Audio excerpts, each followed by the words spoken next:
We are go for liftoff in T-minus 30. Hit the record button.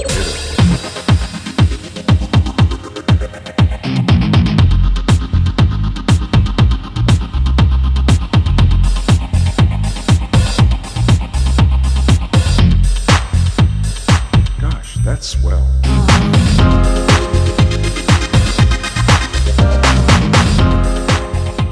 It's a Lowe's Blog Talk Radio. Hello, everybody. Welcome to the party. We have a party going on already. We have directors, cast people. We have a lot of drinks going on today. I'm drinking some non-alcoholic drinks, but we have the team of Romeo and Juliet virtually, and this is there's Miles, the director. Miles Berman, welcome to the show. Thank you for having us. Okay, there's also, you're welcome. We also have Dania Renee, which is, she's playing the role of Tybalt. Miles McGee, or Miles number 2, we call him, Fred Mercury, the role. And last but not least, we have Stephen Blasak, who adapted the show for the new age, for the new millennials. Hello. Yeah, well, it's great to be here. Maybe I should text my my response since I'm the writer on this. Right. So you guys have been all coming together today because you have a show coming up. It's a virtual show because what's been going on for those that have been living under the rock and don't know what's going on. Of course, everybody has gone from the real theater to now a virtual world that we all live in now. But why don't you tell us about the show, Miles? What's Romeo and Juliet virtually about? So Romeo and Juliet virtually is exactly that. It's Romeo and Juliet through a virtual medium. It all started out, ironically, with a dream.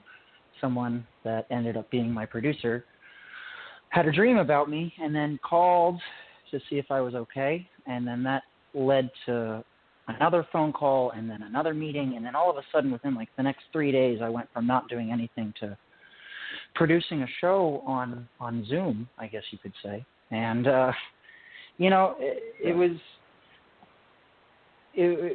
we wanted to create something that wasn't just a show online.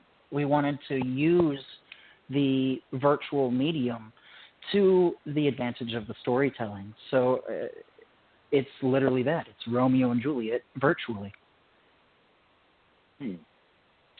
So as far as I know, it takes place in our time, right? It goes into 2020, and there's all this. Is there anything going on with COVID-19 or anything like that in the story? So we set it. We did. We set it in today's time in 2020. Today is what we're in August already. So coronavirus is happening. Instead of fair Verona, we are in fair Pomona.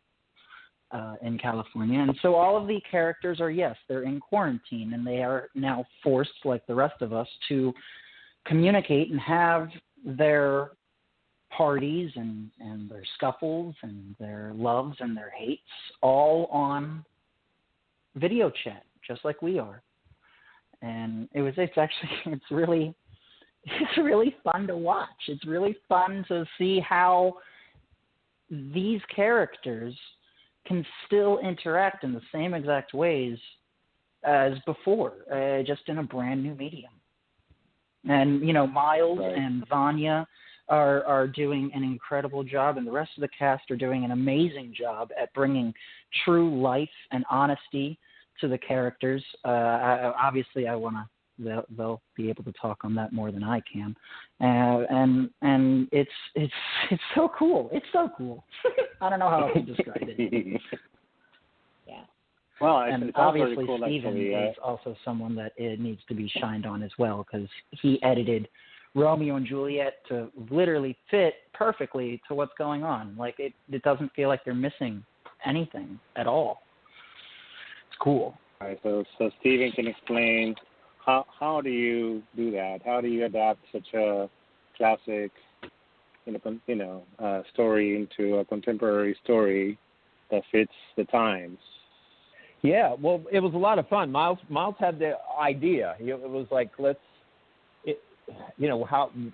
would be, fascinating to watch right now, and so he told me about the whole idea, and we kind of kicked it around, like, how would you do this? And then, of course, we read the original again, and I was already a big fan of Romeo and Juliet specifically. I mean, of course, Shakespeare, he's no slouch when it comes to words, but that story is just so heartbreaking and just grabs you. So we looked at it and realized that the centerpiece where Romeo meets Juliet is actually a party, a masked ball. They were wearing costume masks back then, 400 years ago, but this is now a party there he's logging into. I mean, they're not. So we still make that joke. Pops Capulet, he goes, can you remember the last time I wore a mask? That's a line right out of Shakespeare. Of course, now he's taking off his COVID mask, right? To join in the party. But Romeo, that's where Romeo and Juliet kind of spot each other online on the Zoom grid, and then they eventually break down into a chat room together, and then the famous what's called the balcony scene plays out. As they're sort of putting the moves on each other. So what was it like to adapt it? It was a lot of fun, and the other thing we realized is there's really a lot of humor in this play, in Romeo and Juliet. It starts out really funny. There's a lot of things between the different family members kind of insulting each other and mocking each other, but all very sarcastic and snarky then even. Like, it's not even like you have to adapt it. Like, if you just say the same words. Well, I think tone was something that you and I talked about really early on, because it's like one of the first things Stephen and I talked about is obviously which show to do, and we were thinking about doing something like Antigone or something in the ancient Greek style of literature, but then we realized that requires a translation, then rights, and we wanted to do something that we could adapt without having to worry about rights and copyrights and all that. So that led us to Shakespeare, and then it was like, okay, well, what about like Richard III or Macbeth or one of those shows? And it's like, well, those are going to be really hard to put around the idea of a video chat. And so then it boiled down to something either like The Tempest, and then the other two we threw out were, well, obviously Romeo and Juliet, and then Much Ado About Nothing was the two that were the final two, Romeo and Juliet and Much Ado. And we realized that, and it was actually Stephen that said it. He was like, every time someone leaves their house in Romeo and Juliet, they die. And we were like, oh, that really fits the COVID storyline that we're putting it behind. Right. Oh, okay, cool. And then it built from there. And so, Stephen, you then jumped in and the ability to cut it in, and that's what I think he really wants. How did you cut it down like that? I don't even know. Well, I think framing it like it's the party. So in the original, the party's about a third of the way in. So instead, we have it start essentially with Mercutio inviting Romeo and everyone else to this online party, and so we jump right into the party. There's all of the characters, if the people, if they're familiar with this, there they are. And then it all the other thing that's really fun about this is it then happens in real time. So we're not jumping forward a day or two. It's everybody's just taking the next step. So that was the kind of the two key ideas. Like, this thing's happening right in front of you right now. It's live, which was another part of the big idea. Is this thing has to be live right now. It's not recorded. It's not it's not film or TV. It's live theater for the Well, and I guess the note I continued to give you was the party never ends. Yeah. I guess that's a good point. Yeah, the party never ends. continues throughout the entire show. Right. Yeah. Which now, actually Miles, is something they've been- that, well, yeah, that's actually something that makes me think, like, that's something that both Vanya and Miles, specifically out of all of the cast, have come up and talked to me about. I would love if, like, that was issues that they, not issues per se, but we talked a lot about what that actually means for their characters. That's actually a good divvy for them to talk about what they're going through. A good segue into Vanya or Miles McGee. Ladies, tell us what is the... the thought behind the fact that it never ends and that it keeps going on and on, like that we're playing it out in real time. Is that what your thought was? Yeah, well, I mean, just like as an actor, like, I mean, we were just working today about like how it's like for the fight scene. Like, what is it? Oh. How is it? What is it that you're going through? I don't know. I love the fact that it's in real time. I mean, it adds to the excitement. There's no downtime for the audience even. It's not like, oh, let's take a break and now we're moving a couple of days ahead or, the next week. It's happening in real time in front of you. We're having these interesting exits and entrances and maybe the entrance is a phone call and, it's all on sort of the Zoom thing, but the Zoom calling back in. Just finding all these interesting and innovative ways to do theater in sort of the medium of Zoom. It's really fun. It's fun for me. Obviously, it's fun for me as an actor even to be able to share the stage, the virtual stage with, actors such as both Miles, right?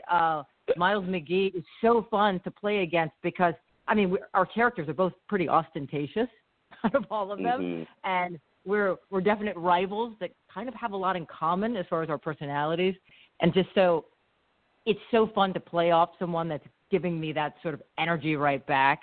That's always a treat for an actor on stage. I mean, all of the actors in this actually are really fabulous. So I don't know, the whole thing's a treat. It's really fun. It's going to be really different from what anybody's expecting. We're not just actors reading to a screen.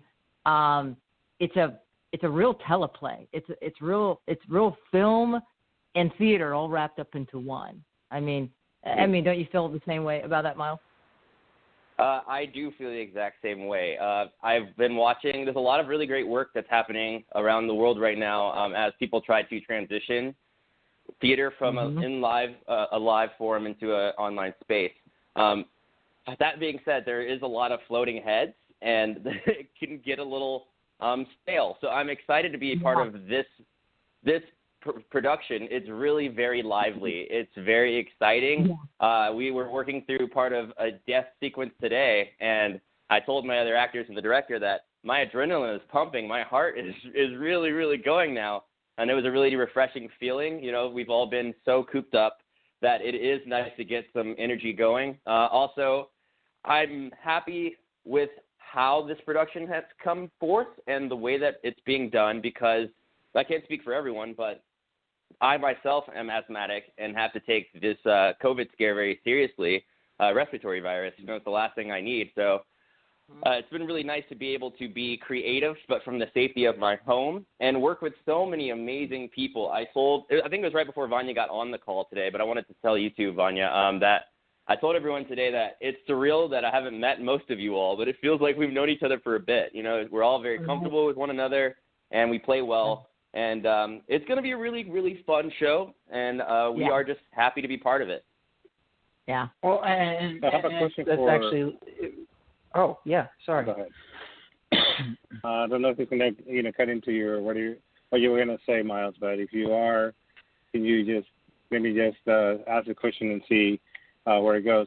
But I want to ask the actors, what is it like to act in front of a computer camera or whatever you use for your Zoom, as opposed to playing obviously in the theater where you have to project your voice, and what is that like? How do you have to adapt to the new medium? I'll take the first stab at this. Thank you for the great question. It's been very interesting, and it's definitely been a learn as you go kind of process. Some of us, the director included, we were on multiple pieces of technology at a time, so learning when to switch from one phone to the other, Making sure that we don't lose our Wi-Fi connection has been very daunting, but we have, our contingency plans in place. And it's definitely been interesting trying to learn your camera angles, honestly, because, in theater, live theater, you just have to be in your body and emote. But here you have to know which way you're facing. And on the particular virtual call setup we're using, right now it mirrors you. So learning which one was your actual left and right has been bizarre. Yeah. I feel like we're making all of our mistakes now in rehearsal, so that by the time we go up there, it'll be amazing. But yeah, no, Miles was right about that. I moved my camera one way, and I'm like, oh, I went out of frame. What am I doing? So you have a lot of other things to worry about, but it also adds. There is also something to that. Now the audience can get a close up. You can add emotion just on where you're putting your camera. I'm far away. I can be smaller. You can tell that, I feel small in this instance. Or I'm really upset and I want to get in somebody's face. I get really close to the camera. So that adds something that we're not able to do in theater. So that's just going to add. That's just going to make it more fun. But yeah, it's a challenge initially. And to piggyback really quickly off of what Vanya just said, our director Miles it's given us a really beautiful treat here in that this is the first time I've gotten to use my living space as part of my character. And he encouraged us to do that. He wanted a regal feel from the Capulet parents. My character, Mercutio, is a very eccentric person, so allowing my space to help bring that to light has been really cool. Well, and that was my goal from the start, was to really utilize the opportunities that these video chat platforms give us to tell the story. Everyone feels very limited right now, it seems, and they have to sit in front of their computer and talk. But I mean, half of my cast is in Los Angeles, half of my cast is in Orlando, Florida, and then a small percentage of my cast that still somehow equals up to 100, even though I said two halves, is in Australia. I have my cast is our cast, the cast is all around the world, and it's so cool to be able to take advantage of the fact that the sun is coming up in Australia while the sun is going down in Los Angeles, yet the sun is still in the sky at the same time while the show is happening, so I can have both actors be outside and it be daylight. Yeah. It's so cool to be able to watch Miles or to watch Vanya use their walls, their pictures, and their kitchen utensils, and and truly enjoy being the character in their own, like Miles said, in their own space. My Papa Capulet in Orlando, being that it's Orlando, and he actually has a very nice job as a department head at the Valencia Community College. He's the theater department head there. So he has a very nice-sized house, and so we took advantage of that. So every scene he's in a different room. There's so much that we can do with a camera on a tripod or a laptop webcam than just sitting in front of it and talking. We can create full-blown, fully realized theatrical pieces, and that's what I really wanted to do. I went back, I spent 3 months looking into ancient, classical Greek theater, classical Roman theater, and Asian theater, and really figured out how to use the ideas of hiding the violence and showing the violence and choirs and all these things, and added in all of the new stuff that's being created by all these wonderful theaters that are out there in the world. And I built it and melded it all together to try, and hopefully what it seems to be working is a fully realized theatrical production on screen. and to the credit of the actors and all that, we're having that same feeling of being a family unit as a cast, and everyone is getting to know each other. People that I never thought would ever be able to work with each other. And my goals, I didn't think I'd be able to work in Orlando so quickly again. But here we are. Right, or Australia. Right. No, it's or actually really, really cool. I want to be part of the party, so I'm excited to either, so I want to tell the audience that are listening, there's going to be 2 different VIP sections, or VIP and just observers, right? So there's a VIP pass. Yes. And this VIP pass gives you something different than the live pass. Now, I don't know who wants to take that question, but tell us about the difference between being a VIP, which you want to be a VIP, or you just want to observe and you just want to watch the show. Well, the main difference between the VIP ticket and the regular ticket is that there will be a talkback after the show. We will all bring the VIPs into a different video chat platform so that everyone is on video chat at the same time, and we will have a question and answer meet and greet with the cast and crew after the show. So for $9, you get basically 2 shows for the price of 1. And the other advantage of the VIP ticket over the regular ticket is that you'll have the ability to comment during the show through texting on the platform that we're using. So if you want to give advice to Mercutio or warn Romeo that Tybalt is on her way, or whatever you want to do, you are able to do that with a VIP ticket, and that is a $9 ticket. The $7 ticket, the regular price ticket, is just the link to the live stream with no commenting, and then there wouldn't be the after show after the talkback afterwards.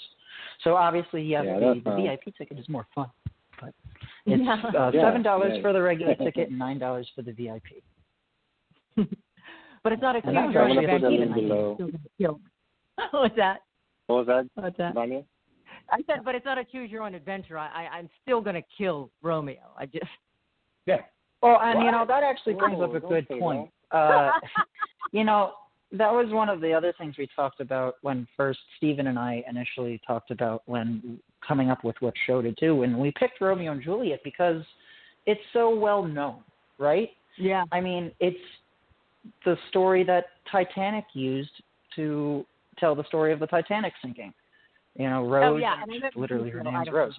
And Billy Zane was Paris, and it's Romeo and Juliet. And then he got to play Romeo again in Romeo plus Juliet. And then it's been songs. It's been in Don't Fear the Reaper.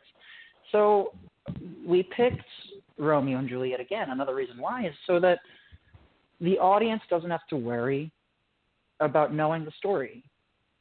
If they know it by heart, that's great. And if they don't know it, they probably will recognize moments and be able to still follow along. We were actually, it's funny, we were just talking about today during rehearsals.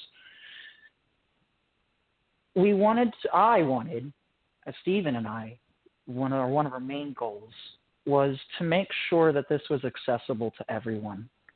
We wanted to make this something that, I just found out today, one of my best friends, their kid, she's like 7, 8, loves Romeo and Juliet, watches the Baz Luhrmann movie all the time.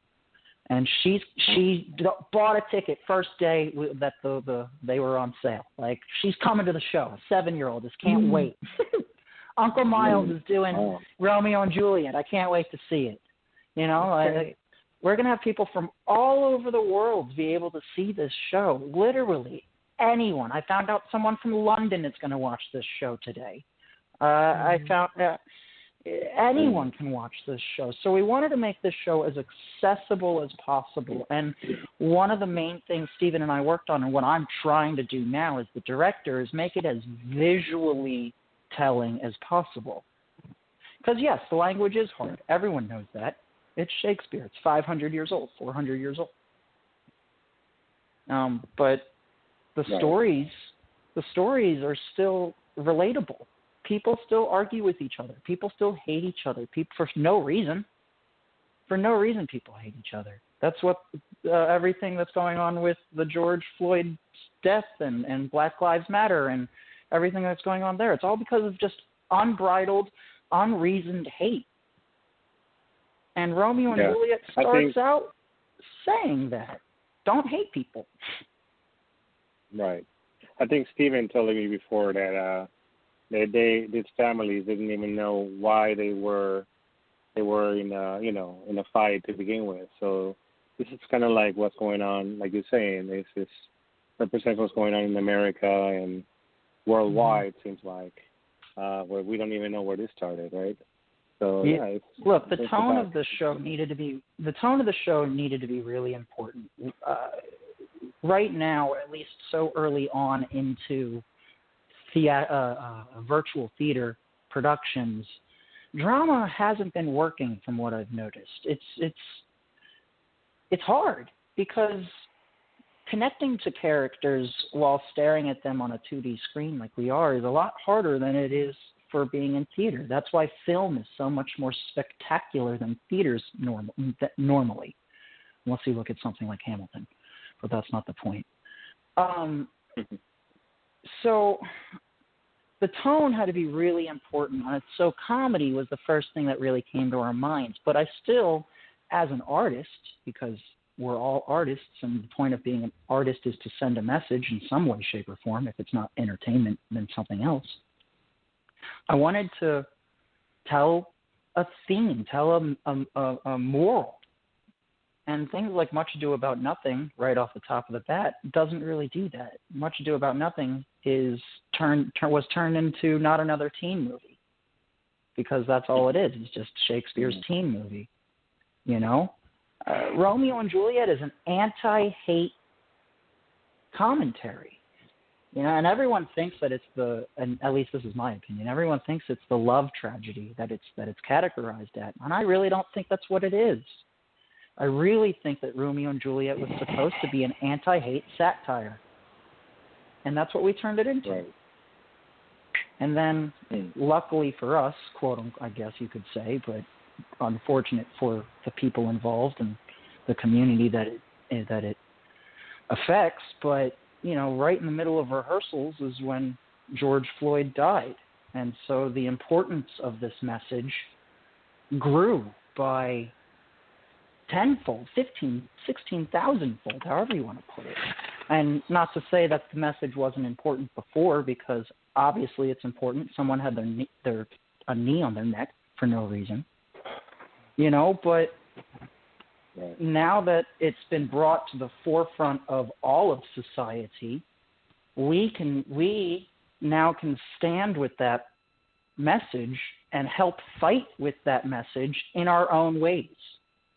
It definitely is important that this show can be another vehicle to shut down hate, for sure.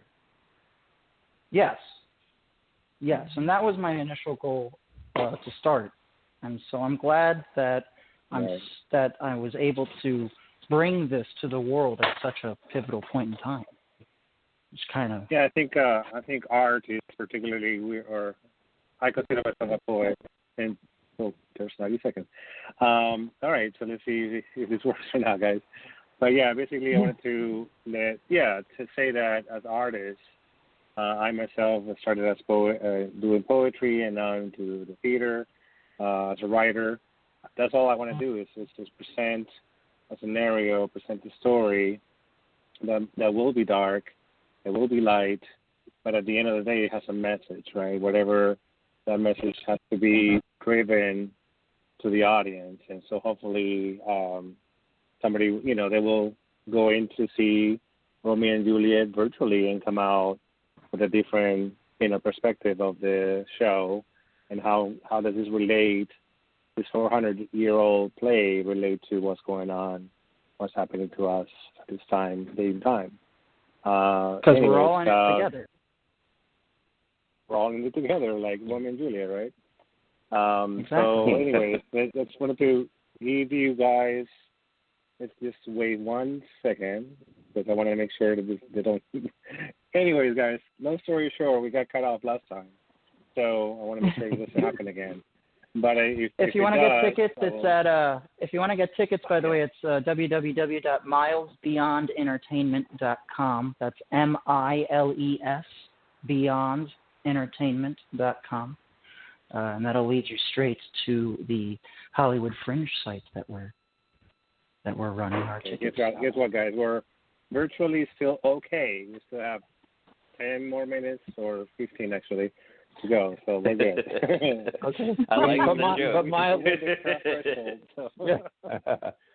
wrapped it up so quickly. Like, oh, okay. Well, but that was exciting. That was almost exciting as Romeo and Juliet show is. But Miles has his priorities in order. So yes. Now and at that website, not only can you buy tickets, but there's more information and photos of the cast and just anything else you'd want to know. Yeah. Well, this has been fun chatting about this because, the message is what grabbed us in the first place, but it's also still just such a romantic show. I mean, it really is the template for like every love story since, and that was another thing we realized, looking at it again and really playing with it is just how kind of sweet and seductive it is, and also how Zoom almost gets that intimacy across. It kind of helps. You're like right there with those people. Yeah, so that's been a lot of the fun of it too. And it's been really fun to play with, like Vanya was saying earlier, the being bigger or smaller in the frame, or when you're on or off camera. Is the camera on or off? How is the camera's framing set up? Is it 9:16? Is it 16:9? There's so much that we've been playing with. And then on top of that, the people that are playing the characters, all of the actors are so perfectly cast. I every time I see them doing the lines, it's just they become the character so incredibly easy. It's so interesting. Everyone has a very keen eye on not only the scriptural analysis of what's happening, but also just the minute character work of how to play with the camera and how to play with an actor. Well, may I jump in? Please. You said keen eye, and that triggered a thought in my head. Keen eye definitely came from our director, who cast the show beautifully. There's always a concern, whether people want to say so or not, when you join a production, of who you're going to be working with and what you're going to be working with, because you never know where people are, especially when it comes to Shakespeare. Shakespeare is a very particular thing. So it was really wonderful in that the cast that Miles Berman has put together, within the first rehearsal, he said to us, you all already have the tone down. You already know how to speak Shakespearean or Old English, and you already know you already understand the work, and that was half the battle. So then we could honestly just play. At that point, it became just really getting to know our characters well, and it's really beautiful to watch everyone come into their character. But again, yes, a lot of that is from the actor, but also you need a director to pick the right people. So we're glad that you cast us. Oh, and I will definitely appreciate the hard work. Yeah, I'll definitely second that. Obviously, I've worked with Miles and Stephen before. Stephen as a writer, of course, doing Disrobed, and how wonderful that piece was. And then Miles before as a director, and I've never seen him in this role before, and he is amazing. He's really able to pull great performances out of all of us. Yes, we came in. Obviously, he thinks we're talented, and I appreciate that. But he's able to pull out like some really great moments from us. I just enjoy it. Everybody's come out. You're really going to love this piece. As I said, it's innovative. It's different. It's really fun. It's really sexy. It's really funny. And it is. You're going to have a good time. Yeah. Piggybacking off of what Renee just said, I think that people are going to come into the show expecting the love story, which, of course, and our two leads are so beautiful together, and you really believe the love. What they're not going to expect is all of the surprises that Miles Berman has directed into the show, nor the level of humor that he's brought. So it's definitely a lot of really cool. Go ahead. I was going to say, I didn't mean to cut you off, but what's really interesting is that everyone's bringing their backgrounds into it too. Everyone comes from a different, is such a different background. Vanya's a stand-up comedian. John, who plays, he plays Papa Capulet, like I was saying before, he's a college professor. We only have, as far as I can remember off the top of my head, one Shakespearean actor who's been in multiple Shakespearean shows and traveled the country doing Shakespeare. I think we're only one of our actors actually. Unless Miles, you've done that too, haven't you? Yeah, I know of. I think maybe indeed. Miles, you have. Yeah. Okay, so two. We have two. Because even I haven't done that. Okay. I've done Shakespearean shows, but I haven't traveled the country doing it. So everyone's in such a different background. Dancers. Mama Capulet's a dancer. To Romeo, he is an improv actor. Everyone is such a different background. So that's another thing that we've been able to play with and are having so much fun with. For sure. Well, it sounds like a party. It is definitely a party. There's going to be, I believe there's going to be two weekends, right? It's going to be, for those that are interested, the link will be below, so whatever I'm saying, if I'm wrong, correct me if I'm wrong, but it will be happening Friday and Saturdays, August 21st and 22nd, also 28th and 29th. The time is really depends on where you are, but it's going to be depending on if you're in the East Coast, in the West Coast, or in the other coast. So 6 p.m. Pacific Standard Time is the time, I think, or actually 5:30 if you want to be part of the pre-show. I believe that's the case, right? But of course, the mayor will be having a press conference before the show. Yes, at 5:30 to 6, and then the show itself will start at 6 o'clock Pacific Coast time, 6, 7, 8, 9 o'clock East Coast time, and then if you're in Australia, that's 6, 5, 4, 3, 2, 1, 12, 11 o'clock in the morning the next day. In the future, wow. You got a time travel like the after party in Australia. Yeah. Right. I'm doing the after party. I want to go to Australia so bad. Get your flux capacities ready. Get away from this madness.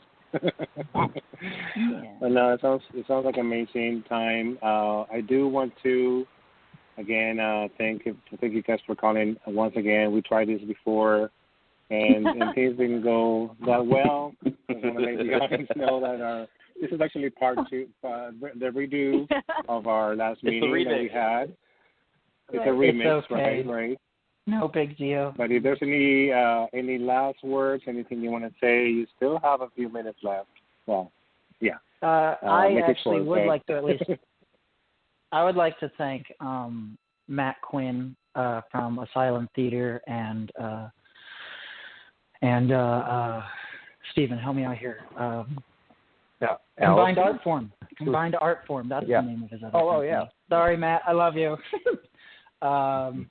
He has been an incredible producer and has helped both Stephen and I tremendously. He hopped on board quite early on as well. He's been just a blessing and a half. And, that's all I really have. The graphic designer too. I love the design of the show. So kudos to the graphic designer. I'm loving it. Yeah, Richard Lewis, right? Is that his last name? Yeah, Richard Lewis. Lucas. Yeah. Lucas, and then also Bertha Rodriguez has been our publicity manager, and she has been incredible as well. I would just like to thank you for having us on the show. It's been really wonderful. Thank you so much. Yes, it has been very fun. Thank you so much, Miles. And Vanya and Stephen. I think this will actually be one for the records because this is going so well right now. It's a keeper. It's a keeper. But thank you, Italo, for having us on. Wonderful. To reflect on this whole thing. All right. So as I always like to say at the end of the show is you guys didn't see this coming because this is the end of the show. But guys, you have to go see the show or log in, however you want to do it. Romeo and Juliet virtually is going to be amazing. I can already tell. So it's going to be anyways, thank you guys for tuning in. Thank you. And here we take it out with didn't see this coming, guys. We are go for liftoff in T-minus 30. Hit the record button.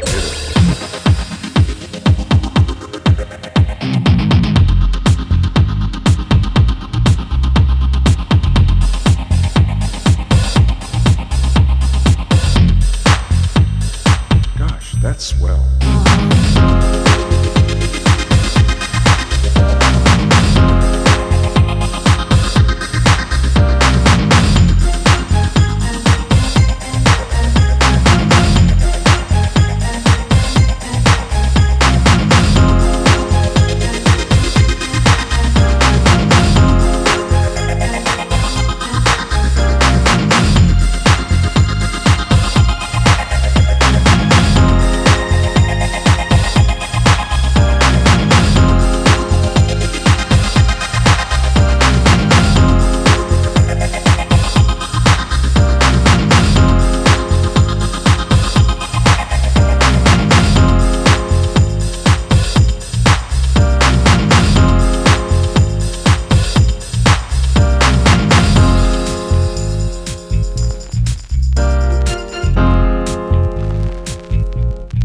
Well, I didn't see that coming.